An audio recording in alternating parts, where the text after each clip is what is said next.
أعوذ بالله من الشيطان الرجيم بسم الله الرحمن الرحيم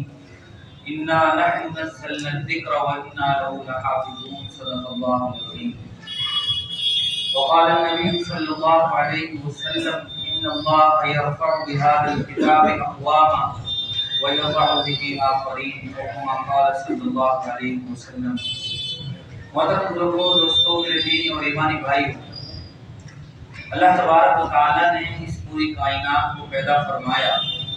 اس میں انسانوں کی تخلیق فرمائی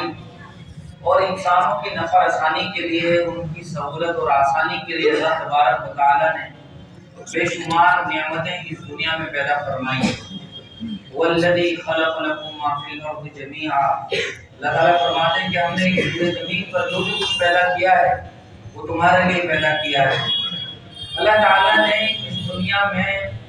اپنے بندوں تک اپنا میسج اور پیغام پہنچانے کے لیے بنیادی طور پر دو طریقوں کو اختیار فرمایا۔ ایک کو تو ہم رجال اللہ یعنی انبیاء کے نام سے یاد کرتے ہیں۔ اللہ تعالیٰ نے سب سے پہلے حضرت آدم علیہ السلام کو، پھر اس کے بعد بہت سارے نبیوں کو مختلف قوموں کے لیے، مختلف علاقوں کے لیے، مختلف نسلوں کے لیے اور مختصر وقت کے لیے بھیجا۔ اور دوسرا طریقہ اللہ تعالیٰ نے جو اختیار فرمایا وہ کتاب اللہ ہے، یعنی اللہ تعالیٰ نے مختلف نبیوں اور پیغمبروں پر آسمانی کتابیں نازل فرمائی جو اس وقت کے لوگوں کے لیے مشعل راہ تھی، ایک رہنمائی دینے والی عظیم تر کتابیں تھیں۔ سب سے اخیر میں ہم سب کے آقا مولا محمد عربی صلی اللہ علیہ وسلم کو اللہ تعالیٰ نے نبی برحق بنا کر مبعوث کیا اور آپ پر جو کتاب نازل فرمائی اس کتاب کو ہم قرآن مجید کہتے ہیں۔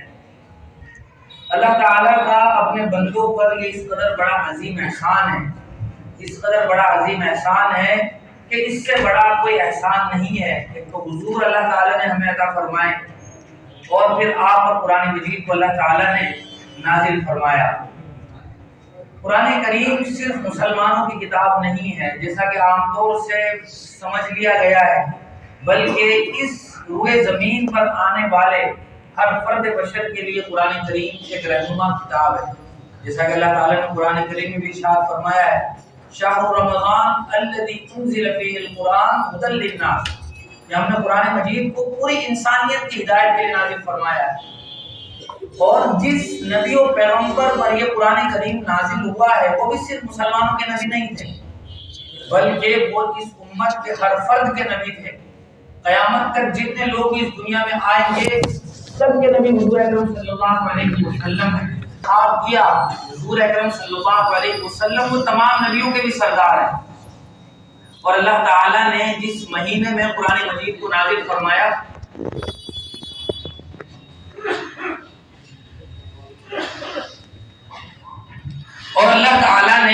قرآن مجید کو جس مہینے میں نازل فرمایا وہ تمام مہینوں کا سردار ہے، یعنی رمضان المبارک۔ اللہ تعالیٰ نے جس فرشتے کے ذریعے سے قرآن مجید کو نازل فرمایا وہ تمام فرشتوں کے سردار حضرت جبرائیل علیہ السلام ہیں۔ اور جن مقامات پر بطور خاص اللہ تبارک و تعالیٰ نے قرآن کریم نازل فرمایا وہ اس روئے زمین کی سب سے زیادہ عظیم اور مقدس جگہیں ہیں، مقدس مقامات ہیں۔ مکہ المکرمہ ہے، مدینہ المنورہ ہے۔ یہ قرآن مجید کے ساتھ وہ عظیم نسبتیں ہیں جو کسی اور آسمانی کتاب کے حصے میں نہیں آئی ہیں۔ اور یہ قرآن مجید کا سب سے بڑا اعجاز ہے کہ اللہ تعالیٰ نے قرآن کریم کے بارے میں فرمایا انا نحن نزلنا الذکر وانا له لحافظون، کہ ہم نے قرآن مجید کو نازل کیا، ہم ہی اس کی حفاظت کرنے والے ہیں۔ یہ آیت ایک ایسی مشہور آیت ہے جو تقریباً ہم ہر سال سنتے ہیں، رمضان میں بطور خاص سنتے ہیں۔ اس طرح کی جو قرآن کریم سے وابستہ مجلسیں ہوتی ہیں ان میں بھی یہ آیت سنتے ہیں، لیکن اگر ہم اس آیت کو زمینی سطح کے حساب سے دیکھیں، گراؤنڈ ریئلٹی بھی دیکھیں، تو یہی ہے جو اللہ تعالیٰ نے اس آیت میں بیان فرمائی ہے۔ 1400 سال کا عرصہ کوئی مختصر عرصہ نہیں ہوتا ہے، 1400 سال کا عرصہ بہت لمبا عرصہ ہوتا ہے۔ اور ہم دیکھ رہے ہیں، ہمارا اس بات پر ایمان ہے، یقین ہے، اور یہی حقیقت اور صداقت ہے کہ اللہ تعالیٰ نے جیسا قرآن کریم نازل فرمایا تھا ایسا ہی موجود ہے، اور باقی رہے گا۔ اب ہم ذرا دوسری سمت کو بھی دیکھیں کہ قرآن مجید کے خلاف جو سازشیں کی گئی، جو مختلف بڑے لیول پر قرآن مجید کے خلاف منصوبہ بندیاں کی گئی، قرآن مجید کا نعوذ باللہ خاتمہ کرنے کے لیے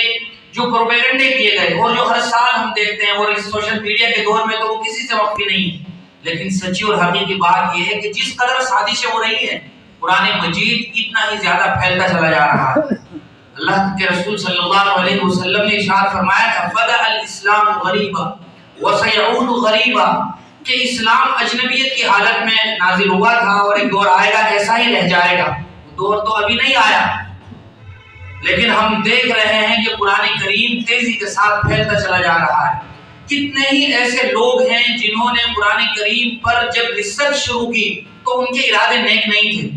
ان کے ارادے کیڑے نکالنا تھا، اعتراضات کرنا تھا، ایسی جگہ تلاش کرنا تھا تاکہ ہم اس پر نکتہ چینی کر سکیں۔ لیکن کتنے ہی لوگوں کے ایسے واقعات ہیں جب وہ قرآن کریم کی ریسرچ کر کے فارغ ہوئے تو وہ اسلام بھی قبول کر چکے تھے، چونکہ اللہ تعالیٰ نے قرآن کریم میں جو حقیقتیں، جو صداقتیں، جو سچائیاں اور جو باتیں نازل فرمائی ہیں اس میں کسی قسم کے شک و شبے کی گنجائش نہیں ہے۔ اور یہ تو وہ قرآن ہے جس کے بارے میں اللہ تعالیٰ فرماتے ہیں اِنَّا عَرَضْنَا الْأَمَانَةَ عَلَى السَّمَاوَاتِ وَالْأَرْضِ وَالْجِبَالِ فَأَبَيْنَ أَن يَحْمِلْنَهَا، کہ ہم نے قرآن کریم، اگر ہم قرآن کریم کو آسمان پر نازل کرتے، زمین پر نازل کرتے، پہاڑوں پر نازل کرتے، بلکہ اللہ تعالیٰ فرماتے ہیں ہم نے آسمان، زمین اور پہاڑوں کے سامنے قرآن کریم کو پیش کیا تو انہوں نے اٹھانے سے اس کا وزن انکار کر دیا۔ پھر اللہ تبارک و تعالیٰ نے جناب نبی کریم صلی اللہ علیہ وسلم پر قرآن مجید کو نازل فرمایا۔ اللہ تعالیٰ فرماتے ہیں لو انزلنا هذا القرآن على جبل لرأيته خاشعا متصدعا من خشية الله، کہ اگر ہم اس قرآن مجید کو پہاڑ پر نازل کر دیتے تو پہاڑ بھی ریزہ ریزہ ہو جاتا۔ قرآن کریم کا اللہ تعالیٰ نے جو مقام اور جو مرتبہ رکھا ہے وہ کسی سے مخفی نہیں ہے، اور قرآن کریم کے نزول کا مقصد ہے، اللہ تعالیٰ فرماتے ہیں الف لام را کتاب انزلناه الیک لتخرج الناس من الظلمات الى النور، کہ ہم نے قرآن کریم کو نازل کیا تاکہ اس کے ذریعے سے ظلمتیں، تاریکیاں اور اندھیریاں دور ہوں۔ اور سچی بات بھی یہی ہے کہ جن گھروں میں قرآن کریم کی تلاوت ہوتی ہے ان گھروں میں چراغ کی گویا روشنی جل رہی ہے۔ جن گھروں میں قرآن مجید کی تلاوتیں نہیں ہوتی ہیں وہ حضور اکرم صلی اللہ علیہ وسلم کی حدیث کے مطابق ویران گھر ہیں۔ حضور نے فرمایا ان الذی لیس فی جوفہ شیء من القرآن کالبیت الخرب، کہ جس آدمی کے دل و دماغ میں قرآن کریم کی روشنی نہیں ہے تو وہ گیا ویران گھر ہے۔ اور اگر ہم اس بات کو ذرا قریب سے سمجھنے کی کوشش کریں تو یہ حقیقت ہے کہ جن گھروں میں قرآن کریم کی تلاوتیں ہوتی ہیں ان گھروں میں اتنی ہی زیادہ اللہ تبارک و تعالیٰ کی طرف سے خیر و برکتیں نازل ہوتی ہیں، وہ گھر رحمت کا مسکن ہوتا ہے۔ اور جن گھروں میں قرآن کریم صرف تاپوں میں سجا کر اتنی اوپر رکھ دیا گیا ہے کہ وہ گرد و غبار میں اٹ رہا ہے لیکن اٹھا کر پڑھنے کی کوئی توفیق نہیں ہے، تو ان گھروں میں آئے دن کبھی کوئی جادو کا شکوہ کر رہا ہے، کوئی نظر بندی کا اور کوئی اثر کا، کوئی آصف کا، کوئی سفلی کا، اس طرح کے لوگ شکایتیں کرتے نظر آتے ہیں۔ کوئی جادو نہیں ہوتا ہے، کوئی اثر نہیں ہوتا ہے۔ سچی بات یہ ہے کہ قرآن کریم کی تلاوت سے یہ محرومی کا نتیجہ ہوتا ہے کہ ہمیں ہر چیز میں جادو نظر آتا ہے،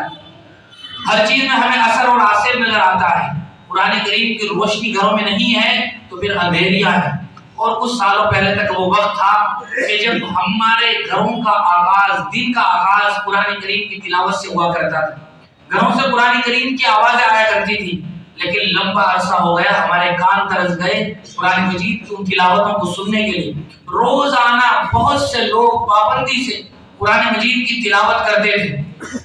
ان کے 24 گھنٹے کے ضروری کاموں میں قرآن مجید کی تلاوت بھی شامل تھی۔ لیکن اب سوشل میڈیا کے دور میں جب بھی کوئی آدمی سوتا ہے تو سب سے اخیر میں وہ اپنے ہاتھ سے موبائل رکھتا ہے، جب وہ اٹھتا ہے تو سب سے پہلے وہ اپنا موبائل اٹھاتا ہے،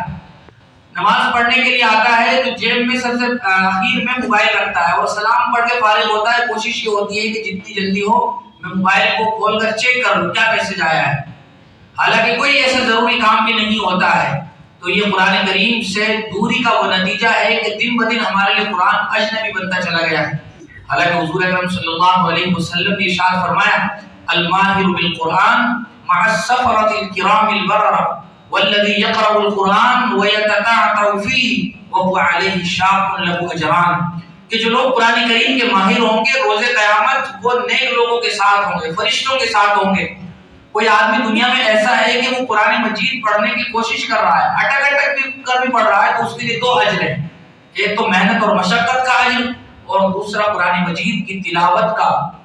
جو اجر ہے وہ مستقل الگ رہا۔ اتنا ہی نہیں بلکہ حضور اکرم صلی اللہ علیہ وسلم نے اپنی روایت میں ارشاد فرمایا من شغلہ القرآن عن ذکری و مسئلتی اعطیتہ افضل ما اعطی السائلین، کہ جو آدمی قرآن مجید کی تلاوت میں مشغول ہونے کی وجہ سے دعا نہ مانگ سکتا ہو، یعنی اس کے پاس موقع نہ ہو دعا مانگنے کا، اور وہ قرآن کریم کی تلاوت میں مصروف ہو، تو ہم اسے مانگنے والوں سے زیادہ عطا فرمائیں گے۔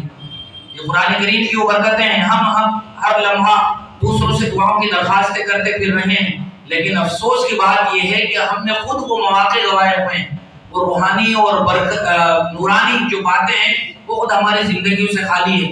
جناب نبی کریم صلی اللہ علیہ وسلم نے ایک بات بہت اہم ارشاد فرمائی تھی جو تقریباً ہمارے مسلمانوں کے درمیان سے ختم ہوتی چلی گئی۔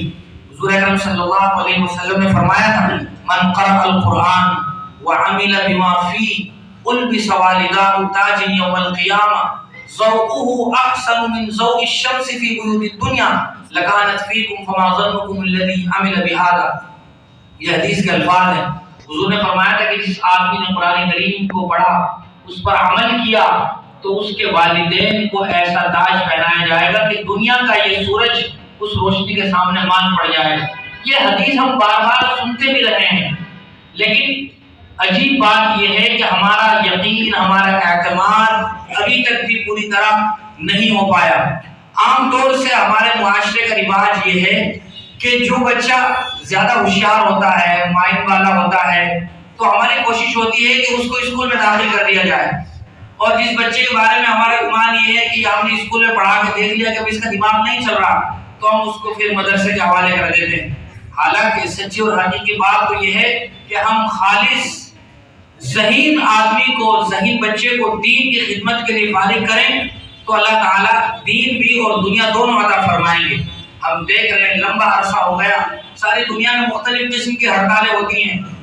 کوئی آدمی سرکاری کرمچاری ہڑتالیں کر رہے ہیں، کبھی کسی محکمے اور ڈپارٹمنٹ کے آدمی ہڑتالیں کر رہے ہیں، کوئی تنخواہ بڑھانے کی باتیں کر رہا ہے، لیکن اتنا لمبا عرصہ ہوش سنبھالے ہو گیا، ہندوستان ہی نہیں پوری دنیا میں بھی ہے نہیں، ہمیں کوئی ایسا مولوی، کوئی ایسا حافظ نظر نہیں آیا ہو، کسی مدرسے کے مولویان کہ وہ اس بات پر احتجاج کر رہے ہوں، دھرنا دے رہے ہوں، ہڑتال دے رہے ہوں کہ ہماری تنخواہ بڑھاؤ۔ اللہ تعالیٰ کا نظام یہ ہے کہ اللہ تعالیٰ نے ان کی رزق میں جو برکت رکھی ہے وہ ہر آدمی محسوس کر رہا۔ جناب نبی کریم صلی اللہ علیہ وسلم نے جو بات ارشاد فرمائی تھی وَمَن يَتَّقِ اللَّهَ يَجْعَل لَّهُ مَخْرَجًا وَيَرْزُقْهُ مِنْ حَيْثُ لَا يَحْتَسِبُ، کہ جو آدمی تقوی اختیار کرے گا تو ہم اسے ایسی جگہ سے رزق عطا فرمائیں گے جو اس کے وہم و گمان میں بھی نہیں ہوگا۔ اسی طرح جناب نبی کریم صلی اللہ علیہ وسلم نے ارشاد فرمایا من قرأ حرفا من کتاب اللہ فلہ بہ حسنۃ والحسنۃ بعشر امثالها لا اقول الف لام میم حرف بل الف حرف ولام حرف ومیم حرف،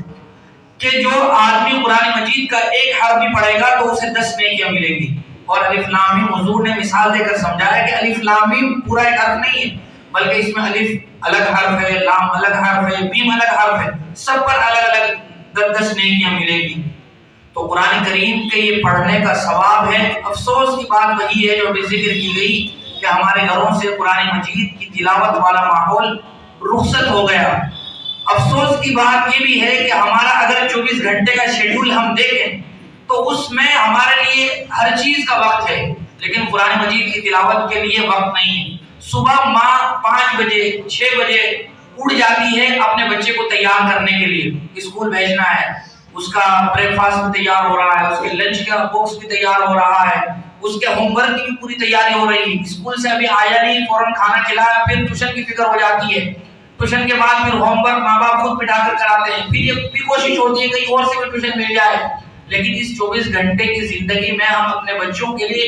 اتنا وقت فارغ نہیں کر سکتے وہ قرآن کریم سے بھی اپنے آپ کو منور کر سکیں۔ قرآن کریم کے وہ حافظ بن سکے، کم از کم ناظرہ قرآن کریم پڑھنے پر قادر ہو جائیں۔ ہمارے 24 گھنٹے کے شیڈیول میں اپنے بچوں کے لیے وقت نہیں، یہ ہر گھر کی کہانی ہے۔ یہ حالانکہ حضور اکرم صلی اللہ علیہ وسلم نے ارشاد فرمایا تھا اذا مات الانسان انقطع عمله الا من ثلاث، کہ جب آدمی مر جاتا ہے تو سب کچھ ختم ہو جاتا ہے۔ 3 چیزیں ایسی ہیں جو اس کے ساتھ چلتی رہتی ہیں اس دنیا سے جانے کے بعد۔ ان میں سے ایک بات جو حضور نے فرمائی اور اس دنیا سے جانے کے بعد بھی یاد رکھے گا۔ ابھی ہم یہاں بیٹھے بیٹھے اپنے نفس کا محاسبہ کر سکتے ہیں کہ کتنا لمبا عرصہ ہو گیا ہم نے اپنے والد کے لیے قرآن کریم پڑھا تھا، یا تو پڑھنا جانتے ہی نہیں ہیں یا پڑھنا جانتے تو موقع نہیں ہے۔ لیکن اگر والدین اپنی اولاد کو سکھائیں گے قرآن کریم، ان کی دینی تربیت کریں گے، ان کی اصلاح کریں گے، تو وہ ضرور ہمارے لیے اس دنیا سے جانے کے بعد بھی بہت نفع بخش سودا ہوگا۔ اس لیے علامہ اقبال نے فرمایا تھا وہ معزز تھے زمانے میں مسلمان ہو کر، اور ہم خار ہوئے تاریخ قرآن ہو کر۔ صحابہ اکرام کو اللہ تعالیٰ نے جو مقام اور مرتبہ بخشا تھا، کچھ نہیں تھا ان کے پاس، مالی لحاظ سے اتنا کچھ نہیں تھا، لیکن قرآن کریم کی برکت سے اللہ تعالیٰ نے انہیں جو خلافت عطا فرمائی، جو رعب اور دبدبہ عطا فرمایا تھا، روم کے بادشاہ جو اس وقت کے سپر پاور تھے قیصر و کسریٰ، صحابہ اکرام کا نام سن کر ان کے کلیجے ہل جایا کرتے تھے۔ یہ قرآن کریم کی برکت تھی۔ اور ہم دنیا بھر میں جو ذلیل و خوار ہو رہے ہیں ہندوستانی سطح پر، ساری دنیا کی سطح پر، نتیجہ یہ ہے کہ ہم نے قرآن کریم کے ساتھ بے رخی برتی ہے، اجنبیت والا معاملہ برتا ہے۔ اس لیے حضور نے فرمایا تھا ان اللہ یرفع بهذا الکتاب اقوام ویضع به آخرین، کہ اللہ تعالیٰ قرآن کریم کی برکت سے اقوام کو ترقی عطا فرماتے ہیں، اور قرآن کریم کی وجہ سے ہی لوگ پھر ذلت و پستی کا شکار ہوتے ہیں، بلکہ حضور روز قیامت اللہ سے شکوہ کریں گے، شکایت کریں گے ہماری۔ اللہ تعالیٰ حضور فرمائیں گے یا رب ان قوم اتخذوا هذا القرآن مهجورا، کہ میرے پروردگار میری قوم یہ وہی ہے جس نے میرے قرآن مجید کو چھوڑ دیا تھا۔ تو اللہ تعالیٰ نے ہمیں بہت ہی بہتر وقت عطا فرمایا ہے، ہمارے پاس موقع ہے پڑھنے کے لیے، پڑھانے کے لیے اساتذہ موجود ہیں، کوششیں ہو رہی ہیں، اتنا بہترین مکتب کا نظام چل رہا ہے جس میں وہاں ان کو بچہ صحیح معنی میں انسان بنایا جاتا ہے۔ ساری دنیا کی ہم محفلیں دیکھیں، کانفرنسیں دیکھیں، اسکول کی کلاسز دیکھیں، بس پیسہ کیسے کمایا جائے یہ سکھایا جا رہا ہے، لیکن کہیں بھی ان کے لیسن میں انسان بنانے کی کوئی ترغیب نہیں ہے۔ تو ان مکاتب میں، ان مدارس میں، مسجدوں میں صحیح معنی میں بچوں کو انسان بنایا جا رہا ہے۔ تو ہمارے لیے ضروری ہے کہ ہم خود بھی قرآن کریم کی تلاوت کرنا سیکھیں اگر نہیں جانتے ہیں، اور اگر جانتے ہیں تو جیسا قرآن مجید کو پڑھنا چاہیے ویسا پڑھنا سیکھیں، ایسا نہیں جیسا کبھی بچپن میں پڑھا تھا یا گاؤں دیہات میں پڑھ لیا تھا، بلکہ جیسا قرآن کریم کے پڑھنے کا حق ہے۔ اور ہمارے گھر کا کوئی بھی بچہ ایسا نہیں رہنا چاہیے جو قرآن کریم کی تلاوت سے محروم ہو، جو قرآن کریم پڑھنا نہ جانتا ہو۔ ہم میں سے ہر آدمی اس بات کا تہیہ کرے، ارادہ کرے، پکا عزم مصمم کرے کہ میں اپنے بچوں کو، اپنی بچیوں کو ضرور مسجد میں قرآن کریم پڑھنے کے لیے بھیجوں گا تاکہ وہ قرآن مجید سیکھ سکیں۔ سب ساتھی انشاءاللہ کریں گے۔ اللہ تعالیٰ مجھے بھی آپ کو بھی عمل کی توفیق نصیب فرمائے۔ وآخر دعوانا الحمدللہ رب العالمین۔